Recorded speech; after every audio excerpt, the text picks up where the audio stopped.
Assalamualaikum warahmatullahi wabarakatuh.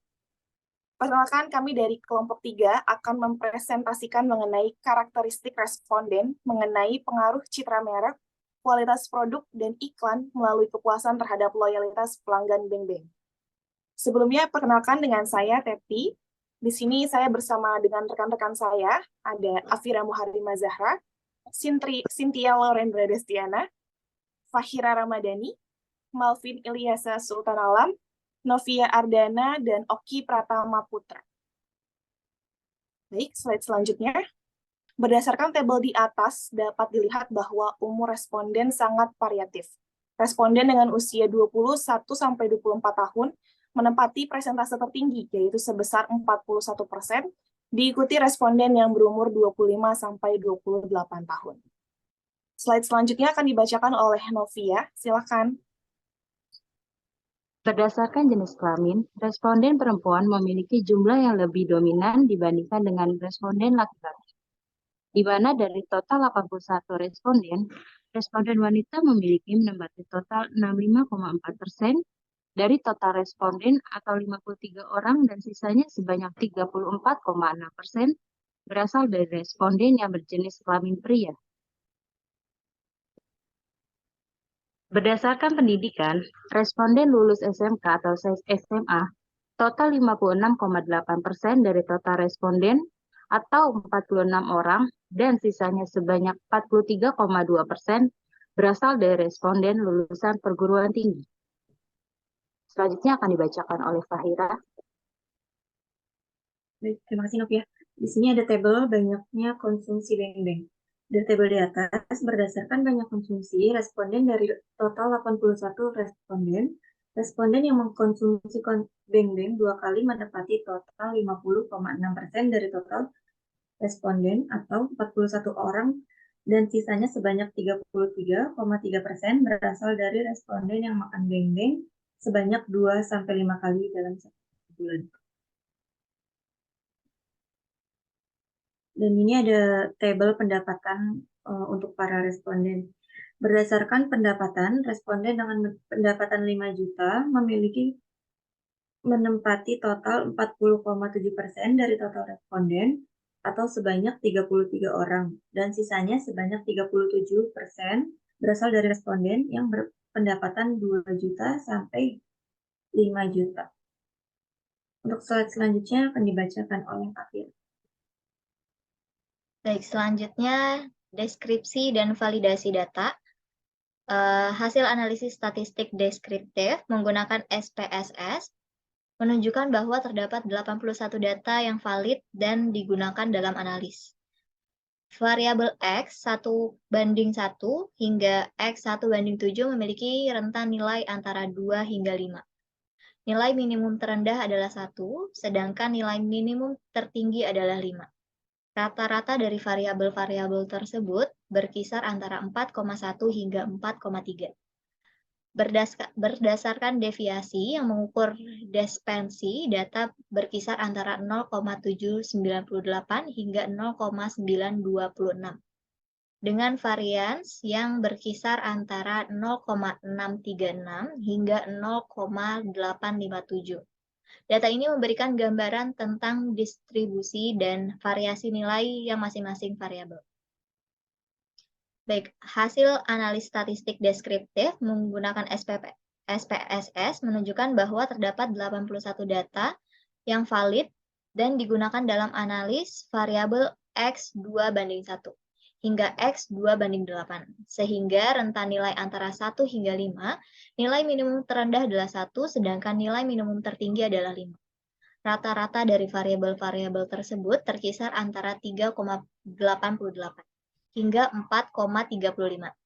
Standar deviasi yang mengukur dispersi data berkisar antara 0,775 hingga 1,166. Dengan varians yang berkisar antara 0,6 hingga 1,36. Data ini memberikan gambaran tentang distribusi dan variasi nilai dari masing-masing variabel. Baik, selanjutnya akan dibacakan oleh Oki.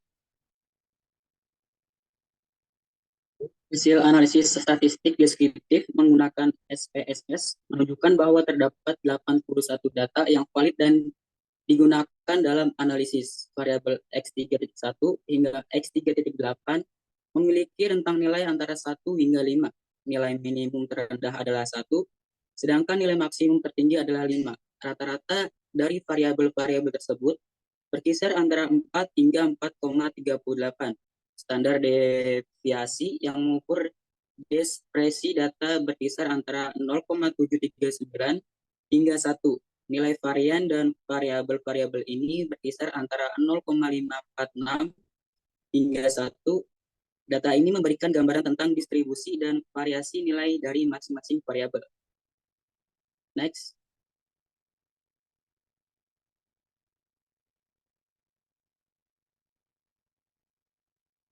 Udah next.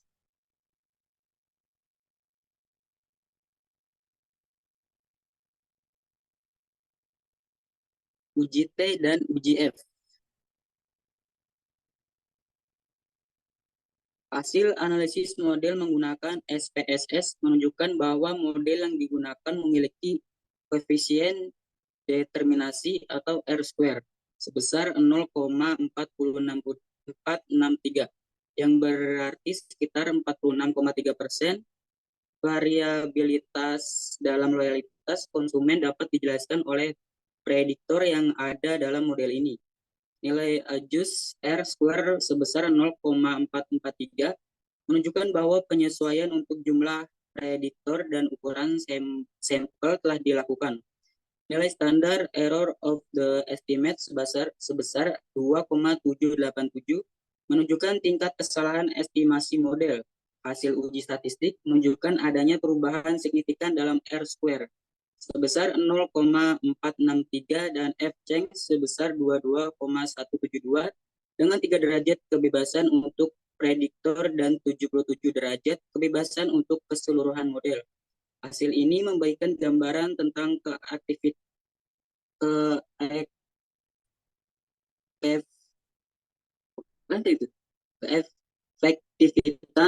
model dalam menjelaskan loyalitas konsumen berdasarkan prediktor yang ada, yaitu kemasan, rasa, dan citra merek. Selanjutnya akan disampaikan oleh Cynthia. Selanjutnya ada hasil dari analisis ANOVA yang menggunakan SPSS menunjukkan adanya perbedaan yang signifikan antara model regresi dan residual dalam menjalankan variabilitas dalam loyalitas konsumen. Nilai sum of square untuk model regresi sebesar 516,665 dengan 3 derajat kebebasan. Sedangkan sum of square untuk residual atau sisa adalah 598,1 dengan 77 derajat kebebasan. Mean square untuk model regresi adalah 172,222. Uji F dilakukan dengan nilai F sebesar 22,172 yang menunjukkan bahwa perbedaan antar model dan residual secara signifikan. Nilai signifikasi atau sig yang diperoleh adalah 0,00 yang berarti ada efek yang signifikan dari prediktor atau kemasan, rasa, dan citra merek terhadap loyalitas konsumen. Hasil ini memberikan indikasi bahwa model regresi tersebut memiliki kecocokan yang signifikan dengan data loyalitas konsumen yang diamati. Selanjutnya dibacakan oleh Malvin.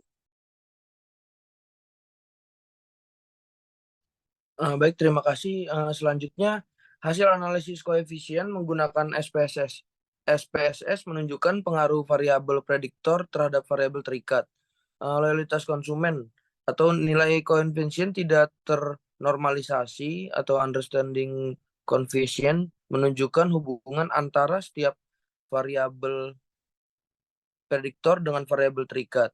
Variabel rasa memiliki koefisien sebesar min 0,161 yang menunjukkan hubungan negatif dengan loyalitas konsumen. Variabel citra merek memiliki koefisien sebesar 0,177 menunjukkan hubungan positif dengan loyalitas konsumen.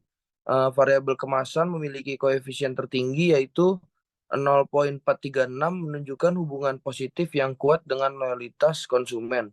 Uji T menunjukkan signifikasi statistik untuk masing-masing koefisien. Dengan nilai P kurang dari 0,05 untuk variabel kemasan, menunjukkan bahwa variabel tersebut berpengaruh signifikan terhadap loyalitas konsumen. Hasil ini memberikan informasi tentang kontribusi relatif dari setiap variabel prediktor terhadap loyalitas konsumen. Demikian isi presentasi kami kali ini. Semoga apa yang kami sampaikan dapat bermanfaat bagi kita semua. Lebih kurangnya mohon maaf dan terima kasih.